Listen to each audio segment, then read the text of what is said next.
જે રીતે Somnath corridor project બનવાની વાત થઈ રહી છે અને તેને લઈને જે આસપાસના લોકો છે તેમાં પણ વિરોધ જોવા મળી રહ્યો છે, કારણ કે તેમની જમીન છે તે જઈ રહી છે અને તેનું મકાન જઈ રહ્યું છે, તો તે લોકો જશે ક્યાં તે પણ એક સવાલ છે। અને તેને લઈને જે આ વિવાદ છે તે દિવસે ને દિવસે ઉગ્ર બનતો જાય છે અને આ વિવાદમાં જાણે ઘી હોમવા આવ્યા હોય તેવી જ રીતે આવ્યા છે દીનુ વોઘા સોલંકી અને તેમણે એક નિવેદન આપ્યું છે અને આ નિવેદનથી વિવાદ વધુ સર્જાય તો પણ નવાય નહીં, કારણ કે તેનું નિવેદન ભડકાવ છે। વૈષ્ણવજન તો તેને કહીએ જે પીડ પરાઈ જાનાને રે। નમસ્કાર, નવજીવન ન્યૂઝ સાથે હું છું અમીષા। જે રીતે સરકારની જે સોમનાથ કોરિડોર બનવાની વાત થઈ રહી છે અને તેમાં કેટલાકની જમીનો જઈ રહી છે અને તેને લઈને જે લોકો છે તે ઉગ્ર આંદોલન કરી રહ્યા છે અને તે પોતાની જમીનને મકાન આપવા માટે ઈચ્છુક નથી તેવું પણ કહી રહ્યા છે અને તેને લઈને જે આજે ઘી હોમવા આવ્યા હોય તેવી એક પરિસ્થિતિ સર્જાય છે અને છે પૂર્વ સાંસદ દીનુ વોઘા સોલંકીનું નિવેદન આવ્યું છે અને તેમણે કહ્યું છે કે જમીન તો આપવી જ પડશે, તમારું વિસ્થાપન ફરીથી થઈ જશે, તમને રોજગાર આપવામાં આવશે, મકાન આપવામાં આવશે, પણ આ પ્રોજેક્ટ તો નહીં જ અટકે તેવું પણ તેમણે કહ્યું છે અને તેના સમર્થનમાં આવનારા સમયમાં કોડીનારથી સોમનાથ સુધી પદયાત્રા કરીને 5000 યુવાનો છે તે પણ એકઠા થશે અને કોડીનાર બંધનું પણ એલાન કરવામાં આવશે તેવું પણ તેમણે કહ્યું છે। તો સવાલ અહીં એ થાય છે કે જ્યારે સોમનાથ પ્રોજેક્ટ કોરિડોર બનવાની વાત હોય તો તેમાં લોકોની આસ્થા જોડાયેલી જ હોય, પણ શું લોકો પોતાના ભૂખે મરે, પોતાના મકાન જમીન દઈને પોતાનું તો કંઈક વિચારે તેને સ્વાર્થ કઈ રીતે કહી શકાય? ત્યારે સવાલ દીનુ વોઘા સોલંકીને સીધે સીધો છે। ત્યારે આ પહેલા તમે તેમને જ સાંભળી લો કે તેઓ શું કહી રહ્યા છે।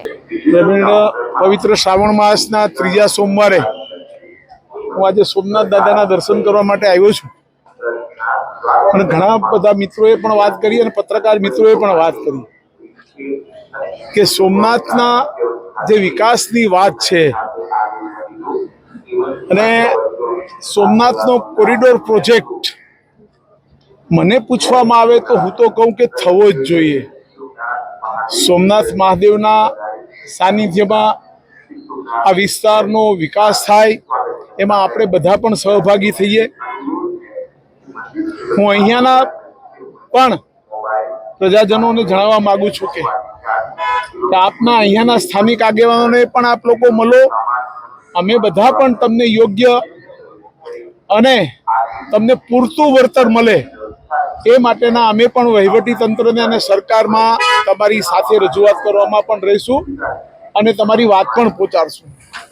તો મારે ખાસ કરીને અહીંયાના સનાતન ધર્મના જે રખેવાર ભાઈઓ છે, ભાઈ શ્રી હેમલભાઈ, ભાઈ શ્રી જયદેવભાઈ, ભાઈ શ્રી બાલાભાઈ સામરા, આ બધાને મારે કહેવું છે કે તમે તો ભૂતકાળમાં સનાતન ધર્મની રખેવારી કરવા માટે આ વિસ્તારને ખુલ્લે આમ અહીંયાનો ભૂતપૂર્વ કલેક્ટર દિગ્વિજય જાડેજા મોહમ્મદ ગજનીના આધુનિક સ્વરૂપમાં જ્યારે સોમનાથ જિલ્લાને લૂંટવા નીકળ્યો હતો ત્યારે મેં આ વાત કરી હતી। ત્યારે આપને સારું લાગ્યું હશે કે ખરાબ એ મને ખબર નથી, પણ આ બધાએ ખૂબ સારી રીતે સનાતન ધર્મને બચાવવાની રજૂઆતો સરકારમાં અને બધામાં રજૂઆતો કરી હતી। મારે આપને આ તબક્કે જણાવવું છે તો આપની ફરજ આજે શું છે કે સોમનાથના વિકાસમાં અને પ્રજા વચ્ચે જે ગાંઠ ઊભી થઈ છે, જે અંતર ઊભું થયું છે, એ અંતર પૂરું કરવા માટે તમારે પુલ બનીને પ્રજા અને સરકારની વચ્ચે તમારે સેતુ બનીને આ પ્રશ્નનો નિરાકરણ લાવવાને બદલે આ બાલાભાઈ જેવા તો પોતાની હોટલ બચાવવા માટે રાત દિવસ મહેનત કરવા માંડી ગયા છે। તમે તો કહેતા ના બધા કે અમે તો સોમનાથના ગણ છીએ, તો આ ગણ બધા ગયા ક્યાં? મારે એટલું જ કહેવું છે કે તમે અમારી સંવેદના અસરગ્રસ્ત ભાઈ બહેનોના જેના પણ મકાનો જાય એની સાથે અમારી છે, અમે તમારી સાથે છીએ, અમને તમારો વિરોધ નથી। તમને પૂરતું તમારું વિસ્થાપન, તમને ફરીથી સારી રીતે તમારા મકાન, ધંધા, રોજગાર બધું જ મળે એમાં અમે તમારી સાથે છીએ।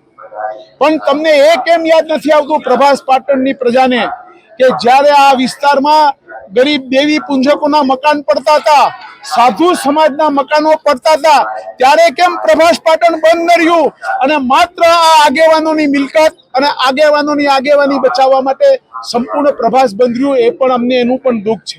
તમે ગરીબો માટે પણ સંવેદના રાખો, ઉપરવાળો તમારા માટે પણ સંવેદના રાખશે। હું તો અહીંયાના વેરાવળ પાટણના ટેલિફોનના આગેવાનો જે સમજો છો તમે બધાય, અમારા બી પક્ષના અમુક છે ઈ, કે ત્યારે બધાને એવું થતું હતું આ ભૂતપૂર્વ કલેક્ટર દિગ્વિજય જાડેજાની ચમચાગીરી કરીને એના ખાસ ગણ બનીને એમ કહેતા હતા કે દિનુભાઈ અહીંયા સોમનાથની હારે મોહમ્મદ ગજનીને જોડે છે, તો એનો અમને સનાતની વિરોધ છે. તો મારે એ સનાતની ભાઈઓને કેવું છે કે આજે તમને સોમનાથ સનાતની ધર્મનું મંદિર દેખાતું નથી. સનાતન મારે કોને કેવી, સનાતની કોને કેવા? અને મને તો એવું લાગે છે કે મારા સોમનાથ મહાદેવના પ્રોજેક્ટમાં, કોરિડોરના પ્રોજેક્ટમાં જે કોઈ વચ્ચે આવતા હોય, એમાં ખોટા કામ કરતા હોય, સરકારની યોજનાને કોઈ રોકવાનો પ્રયત્ન કરતા હોય, આ કોણ છે? હવે તો મને એવું લાગે છે કે મારે કેવું નથી, પણ લોકો વિચારી રહ્યા છે કે આ બધા આધુનિક ગજનવી આ લોકોને સમજવા કે નહીં, લોકો નક્કી કરશે. હું તો આપને ખુલ્લેઆમ કહું છું કે સોમનાથ કોરિડોર માટે સમગ્ર ગુજરાતની પ્રજા, સોમનાથ પ્રભા ક્ષેત્રની પ્રજા અને આજુબાજુ રહેનારા તમામ જિલ્લાના લોકો બધા જ સોમનાથ મહાદેવના કોરિડોરના પ્રોજેક્ટમાં અમે એની સાથે છીએ.